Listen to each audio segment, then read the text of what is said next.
Bonjour tout le monde, 750 000 abonnés, des millions de vues. Est-ce que aujourd'hui Science Trash, avec tout ça, est-ce que ça aide à pécho? Voilà la question qu'on peut se poser dans cette vidéo. Est-ce que Science Trash, ça aide dans nos relations amoureuses? Et pour vous raconter ça, j'aimerais bien essayer de vous déconstruire pas mal de préjugés et de préavis que vous avez sur ce sujet, en commençant avec, premièrement, est-ce que les youtubeurs, ce sont tous des pervers ou non?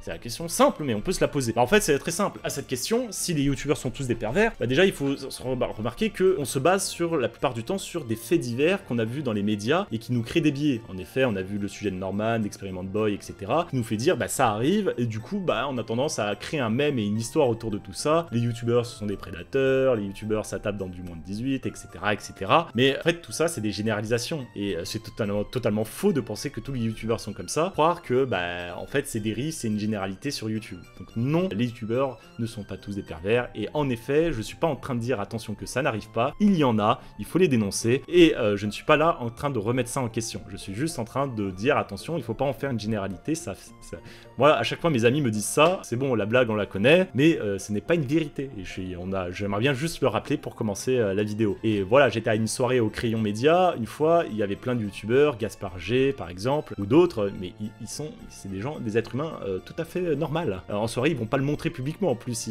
s'ils sont des gros pervers. Je vous rassure, en soirée, quand vous dites bonjour à quelqu'un, il vous dit pas bonjour, oui, je suis un gros pervers, quoi. Donc non, arrêtez de croire que ce sont tous des gros pervers publiquement. Et en plus, ça se base souvent sur des choses qui arrivent sur les réseaux sociaux. Et les réseaux sociaux, c'est ça la dérive, plutôt. Donc, est-ce que les youtubeurs sont tous, par exemple, des pervers sur les réseaux sociaux? Là-dessus, je ne saurais pas répondre, parce que je ne suis pas sur les réseaux sociaux des gens, de la plupart des gens en question. Mais moi, je peux vous dire que dans les gens que j'ai croisés dans mes soirées, comme Gaspard G, le Crayon Média ou autres, ce sont des gens totalement normaux, d'une normalité de la plus plate. Mais du coup, la question que je me suis posée quand même en les rencontrant, en discutant avec eux, ils me disaient tous que pour eux, ils sont tellement dans le travail, tellement à faire attention à quand même à pas avoir de malentendus dans leur discours avec des filles ou autres, que la plupart me disent mais c'est difficile pour moi, en tout cas, de trouver l'amour ou d'avoir une relation. C'est pas facile, et on le voit, il y a des youtubeurs qui ont du mal à s'engager dans des relations parce que c'est difficile quand on s'engage énormément dans son travail aussi, même pour moi. Je passe mon temps à travailler, c'est difficile. Newtiteuf par exemple aussi, il a du mal à trouver, et il est à fond dans son boulot, comme moi.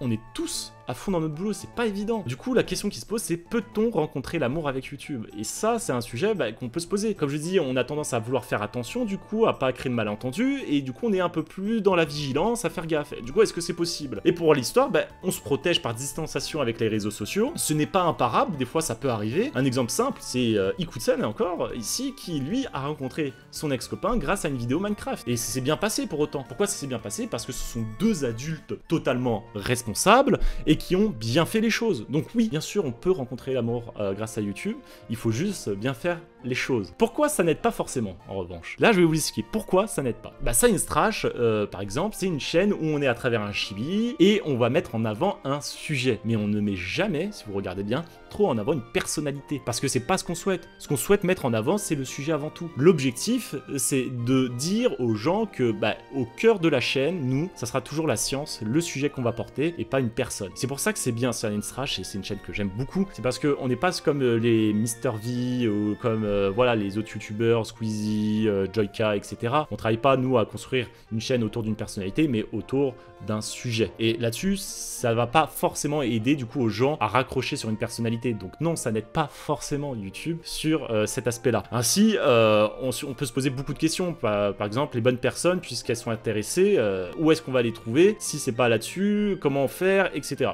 En fait, YouTube, ça aide à avoir plus de crédibilité, tout simplement. Ça, c'est vrai. Ça aide à avoir plus de crédibilité lorsqu'on va parler d'un sujet, ou lorsqu'on va communiquer, lorsqu'on va vouloir, voilà, échanger sur plusieurs aspects. Là-dessus, ça va aider, c'est indéniable, il faut pas se mentir. Mais en revanche, la question qui se pose, c'est qu'avec cette crédibilité en plus, comment on pécho?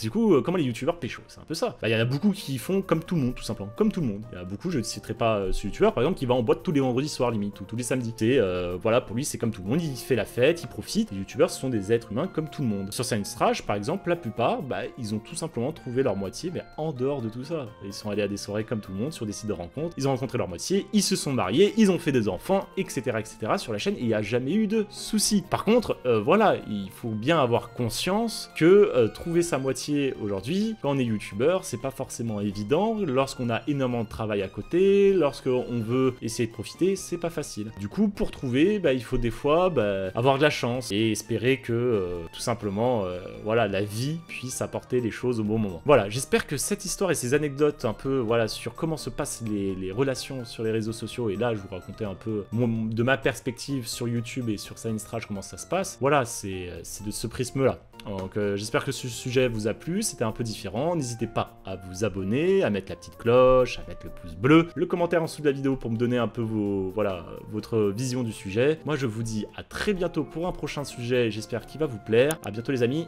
ciao.